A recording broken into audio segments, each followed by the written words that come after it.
Nasaan kaya si Bebang? Sana wala siya para mapindot ko tong doorbell nila. Kung sino man yung pipindot sa doorbell namin, babasahin ko ng water blaster. Iyari na kayo, nakatago ako dito sa taas ng bahay namin. Walang tao, pwede na ako magpindot sa doorbell nila.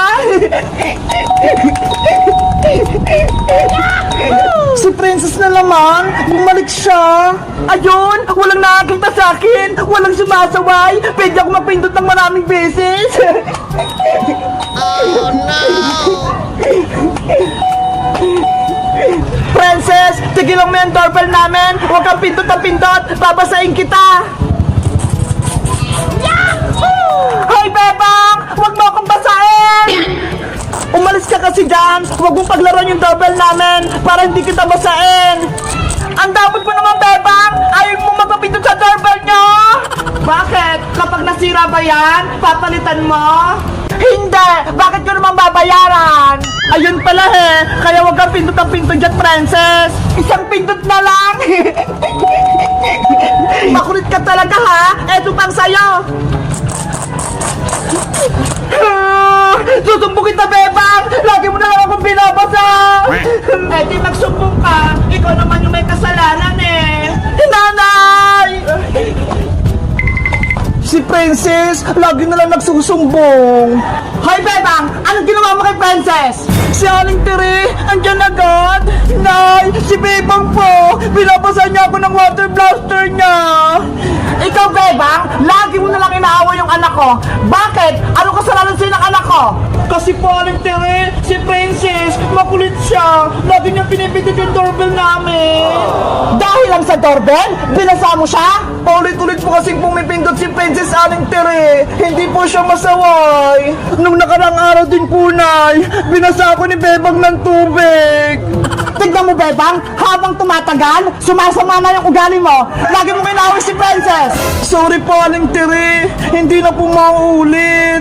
Mabuti nga sa'yo, Bebang, napagalitan ka ni Nanay. Princess anak, okay ka na ba? Napagalitan ko na si Bebang. Nay, gusto ko pong magpindot sa doorbell nila, Bebang. O sige na, magpindot ka na sa doorbell. Ako nang bahala sa'yo, hindi ka nababasay ni Bebang. Yay! Makakapindot na ako! Lagot kayo kapag nagising si Nanay. Ayaw niya pa naman ng maingay. Ang saya mapindot ang doorbell. Hindi na ako babasay ni Bebang. Sinong nagpipindot ng doorbell? Natutulog ako mga istorbo.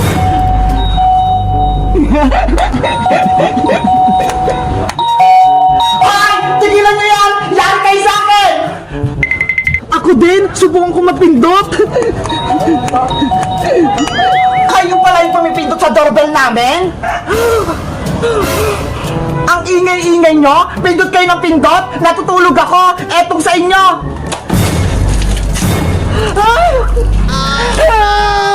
Napasa ako! Nay! Si Alex Sitang! Binuhusan po ako ng tubig! Maring Princess, umalas kayo dito! Kung hindi, paniniguan ko kayo! Princess anak! Takbo na! Galit na si Maring Sitang! Nanay! Antay!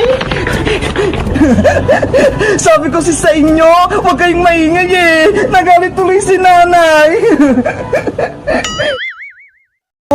Ikaw kasi, pupunta ka pa kasi ng Hong Kong. Pwede ka naman mag-aral dito. Kaya nga Iska, wala na tuloy kami kaklase ni Bebang sa pasukan. At wala na rin akong makokopyahan tuwing tayo nag-exam. Ikaw talaga, Princess, puro kakalokohan. Maglaro na nga tayo ng baybayan. Tapos na ako dito, Bebang. Ikaw, tapos ka na ba? Patapos na din ako. Itatali ko na lang to. Ayan, pwede na tayong pumasok sa loob. Yay! May bahay kubo na kami. Ako na unang papasok. Wow! Ang ganda dito sa loob. Ang luwag-luwag.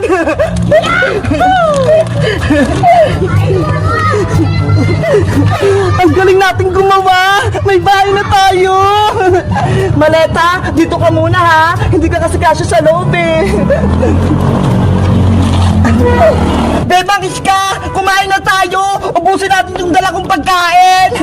Bago tayo kumain, gagawa tayo ng promise kasi aalis na si Iska eh. Sige!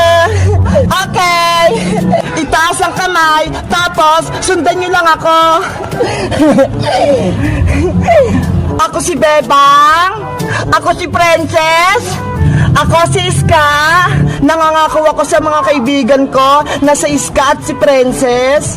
Nangangako ako sa mga kaibigan ko na si Bebang at Iska.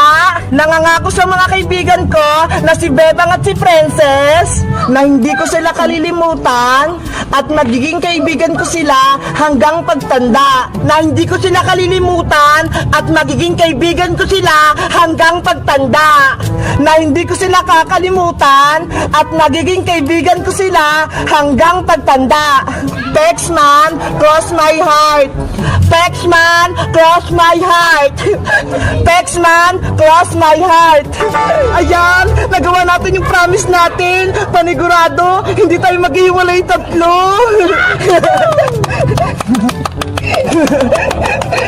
Ano pang kinaantay nyo? Kumain na tayo! Kain na! Ito yung gusto ko!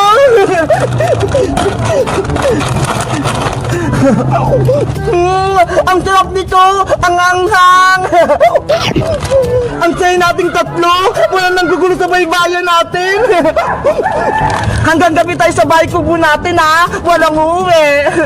Sige! Kahit dito pa tayo matulog, walang problema!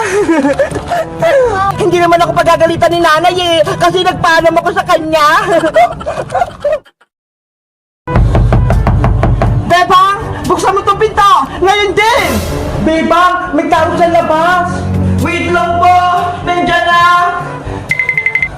Bilisan mo! Kanina pa kami rito!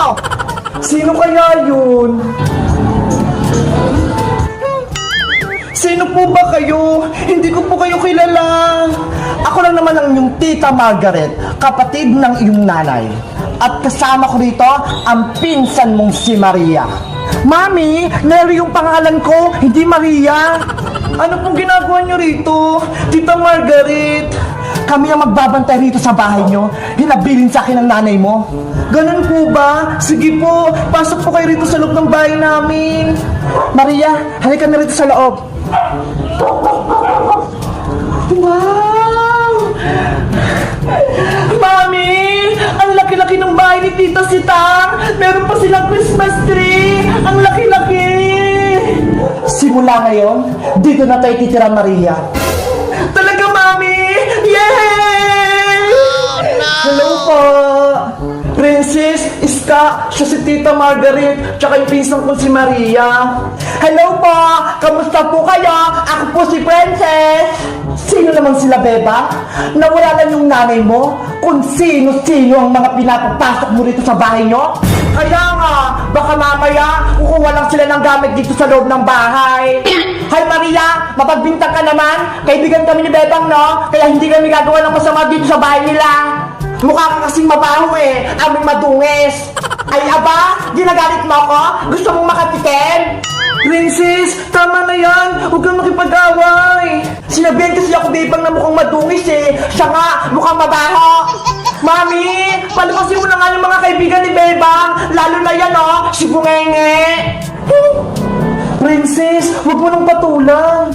Bebang, palukasin mo mga kaibigan mo. Ngayon din. Opo, Tita Margaret, lalabas na po kami. Papasok na po kami sa school. Tara na, Iska, Princess. Pasok na tayo sa school. Tara na nga, lumabas na nga tayo. Excuse me po. Mariyang maasim yung mukha. Mami yo, inasal pa ako ni Bungenge. Takbo na. Bilisan nyo. Ang sungit ang tita ko. Sandali lang, Bebang. Ano po yung Tita Margaret? Hindi ka papasok sa school. Ano po? Pero mag-aaral po ako. Kasama si Princess tsaka si Iska. Simula ngayon, dito ka lang sa loob ng bahay. Hindi ka lalabas at hindi ka may kipaglaro sa mga kaibigan mo. Oh, no. Ano daw? Tita Margaret, wag naman po. Gusto ko pong mag-aaral. Wala Bebang. Kaya simula sa araw na to, ako na ang masusunod dito sa bahay na to. Bebang, paano ka na? Princess, Iska, tulungan niyo ako. Pumasok ka na rito. Bilis, pagandaan mo kami ng makakain. Gutom na kami.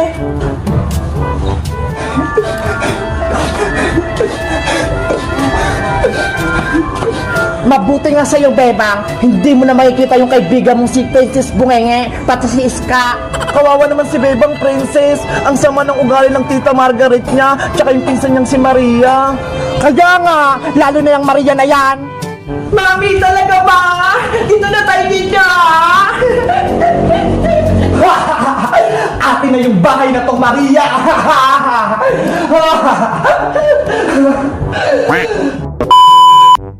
Hello guys! Magandang araw! Ako si Princess! Dumating pala yung kamag-anak ni Bebang, yung tita niya, tsaka si Maria. Si Bebang, kawawa, ayaw nilang palabasin. Ano kayang gagawin namin ni Iska para makalabas si Bebang? Mag-comment lang kayo para sa part 4. Bye-bye!